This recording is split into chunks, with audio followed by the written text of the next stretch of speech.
Hello everyone. So this is our class 2। Class 1 में हमने समझा था कि कॉन्सेप्ट ऑफ एजुकेशन क्या है। ठीक है, एजुकेशन का क्या कॉन्सेप्ट है। और आज के सेशन में हमें समझना है कि फिलॉसफी का क्या कॉन्सेप्ट है, फिलॉसफी क्या चीज होती है। ये आज की इस सेशन की चर्चा हमारी रहेगी। ठीक है, जिसमें सबसे पहले हम फिलॉसफी शब्द का मतलब समझेंगे, उसके बाद उसकी डेफिनेशन को जानेंगे, और उसके बाद इंडियन और वेस्टर्न कॉन्सेप्ट क्या है फिलॉसफी का ये, और लास्ट में हम समझ रहे होंगे ब्रांचेस ऑफ फिलॉसफी। बहुत ही छोटा सा सेशन है, बहुत ही आसान सा टॉपिक है, आपको समझ में आएगा। और इसकी जो पीडीएफ है वो आपको मेरे टेलीग्राम चैनल पे मिल जाएगी, और लिंक जो है टेलीग्राम चैनल का वो डिस्क्रिप्शन में है, वहां से जाकर आप उसे एक्सेस कर सकते हैं। ठीक है, एक चीज और, टेलीग्राम चैनल को आप ज्वाइन कर लीजिएगा, क्योंकि वहां पे सारी की सारी इंपॉर्टेंट अपडेट्स सबसे पहले मिलती हैं।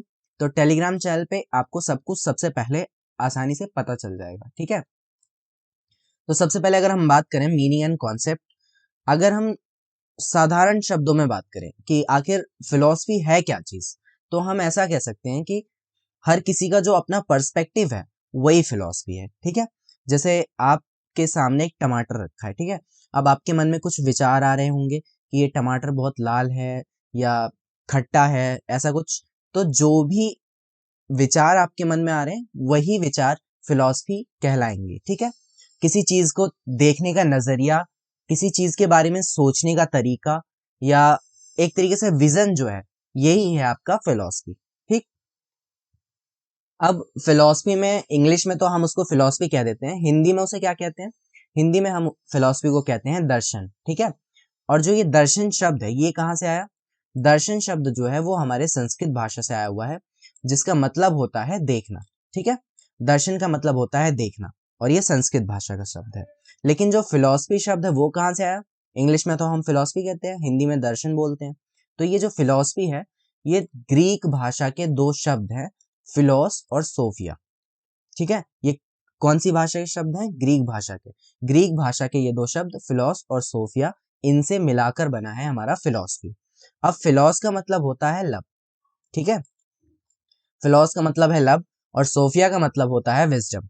तो लव एंड विजडम, यानी लव ऑफ विजडम, जिसका मतलब है ज्ञान का प्रेम, यानी नॉलेज के लिए आपका जो प्रेम है वही फिलॉसफी है। ठीक है, आप किसी चीज के बारे में जानना चाहते हैं, समझना चाहते हैं, तो ज्ञान के लिए जो प्रेम है उसी को फिलॉसफी कहा गया है। ठीक है, और इस चीज के भाई जो चीजों के बारे में जानेगा, समझेगा, उसके बारे में खोज करेगा, उसी को हम फिलोसफर कह देते हैं। जैसे कि मानव जीवन के बारे में कोई जानना चाहता है बहुत ज्यादा, और उसके बारे में वो खोज कर रहा है, रिसर्च कर रहा है, तो हम उसको फिलोसफर कह देंगे। ठीक है, फिलोसफी क्या है, विचार है, और उन विचारों की जो खोज करेगा वो फिलोसफर। ठीक है, बस इतनी सी बेसिक बात आपको ध्यान रखनी है इसमें। ठीक है, इसके बाद अगर हम बात करें Indian concept of philosophy, philosophy का इंडियन कॉन्सेप्ट क्या है। वैसे तो माना जाता है कि जो फिलोसफी का जन्म हुआ है, जो उसकी उत्पत्ति हुई है, वो हमारे वेस्टर्न कल्चर से हुई है।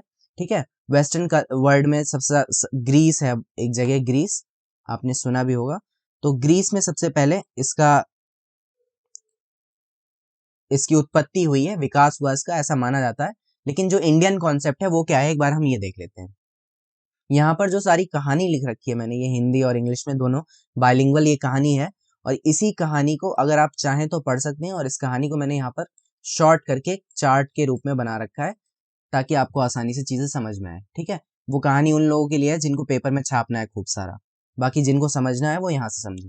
ठीक है, तो भारत में सबसे पहले किसी भी विचार को फिलॉसफी कह दिया जाता था। ठीक है, आपको किसी भी तरह का आपका विचार है उसको हम फिलॉसफी कह देते थे।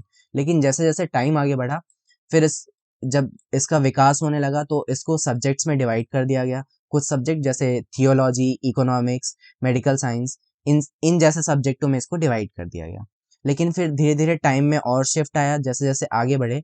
ये बात है उपनिषद उपनिषद पीरियड की। ठीक है, और ये वाली जो बात है ये एंशियंट टाइम की है। एंशियंट टाइम में किसी भी विचार को हम फिलॉसफी कह देते थे।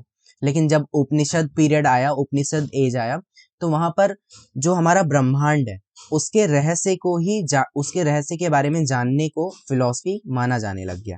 क्योंकि उस टाइम क्या था, ज्यादातर लोग जो थे वो क्या करते थे, यूनिवर्स के जो रहस्य हैं उसको जानना चाहते थे, उसमें उनकी दिलचस्पी बहुत ज्यादा थी। ठीक है, उसको समझना चाहते थे वो। तो इसलिए जो यूनिवर्स की खोज करेगा या उसके रहस्यों के बारे में जानेगा, उसको फिलॉसफी बोला जाने लग गया इस टाइम पीरियड में। फिर धीरे धीरे टाइम का शिफ्ट और आगे बढ़ा।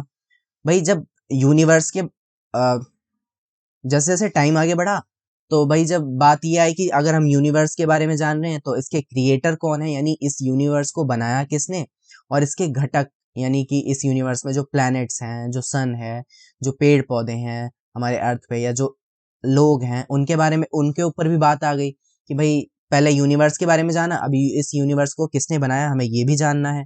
तो फिर जो फिलॉसफी है वो इस चीज पे शिफ्ट हो गई, फिर इसको फिलॉसफी कहा जाने लग गया।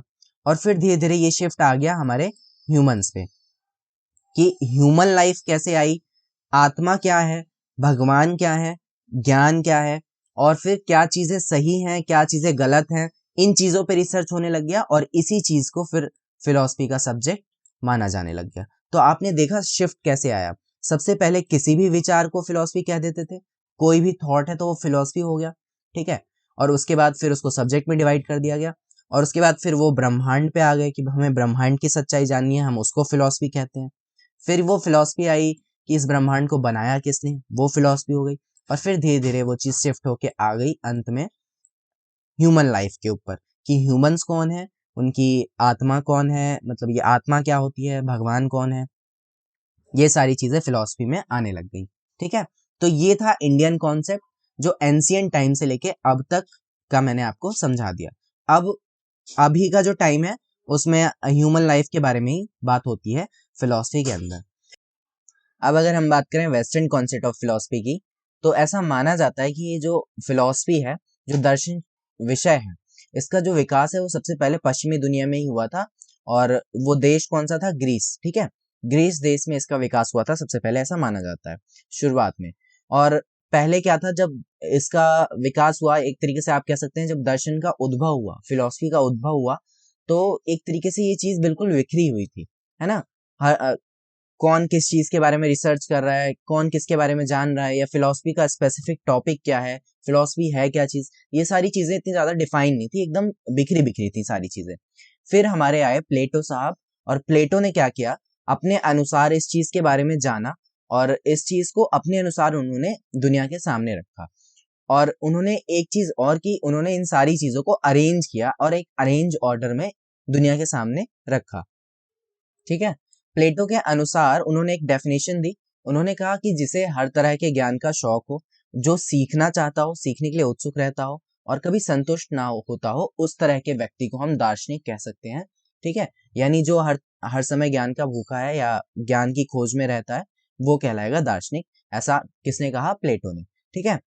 और शुरुआती समय में क्या था कि भाई किसी एक पॉइंट को पकड़ लिया, जैसे मान लो एग्जांपल के लिए यूनिवर्स को उन्होंने समझ लिया कि हमें यूनिवर्स का रहस्य जानना है, ठीक है। अब वो क्या करेंगे, उसके बारे में रिसर्च करेंगे, उसकी परतें खोलेंगे, और जानना है, और नई नई चीजों को ओपन करना है।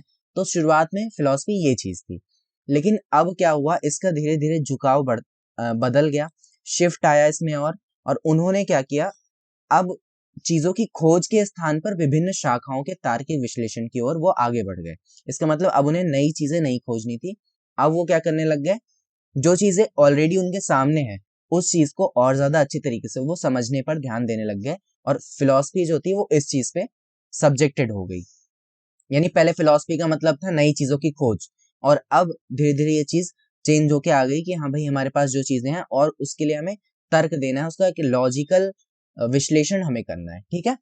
तो कैसे आप देख रहे हैं वेस्टर्न वर्ल्ड में धीरे धीरे ये चीज चेंज हुई, और इसीलिए इसको दर्शन को विज्ञान का विज्ञान और आलोचना की आलोचना कहा जाता था। कॉम्टे साहब थे, कॉम्टे दार्शनिक थे, इन्होंने कहा कि दर्शन जो है वो विज्ञान का विज्ञान है, यानी साइंस ऑफ साइंसेज है, ठीक है।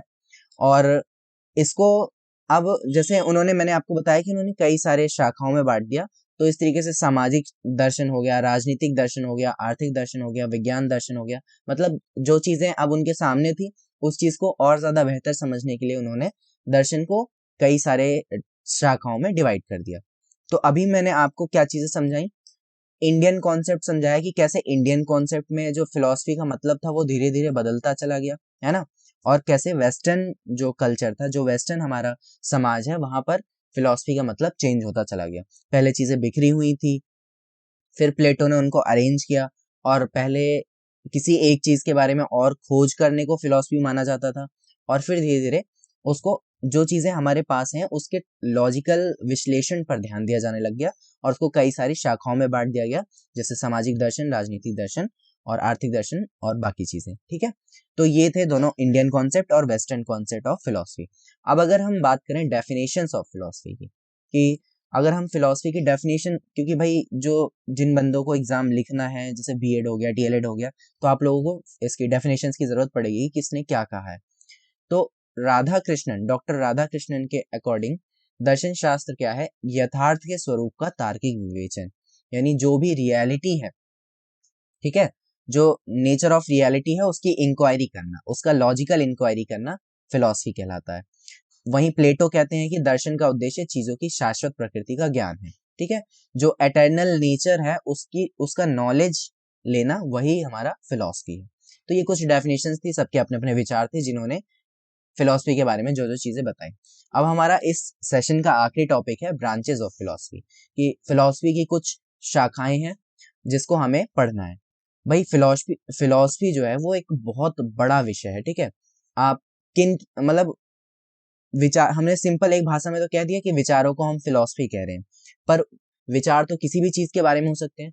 तो उसी चीज के लिए यहाँ पर दर्शन की बहुत सारी, मतलब कुछ ये 3 शाखाएं हैं, इन शाखाओं में इसको डिवाइड कर दिया गया। ठीक है, जिसमें ये पहली शाखा है तत्व मीमांसा, दूसरा है ज्ञान मीमांसा और तीसरा है कर्म मीमांसा। ठीक है, इंग्लिश में कहते हैं मेटाफिजिक्स, एपिस्टेमोलॉजी और एक्सियोलॉजी। ये 3 ब्रांचेस हैं फिलॉसफी की।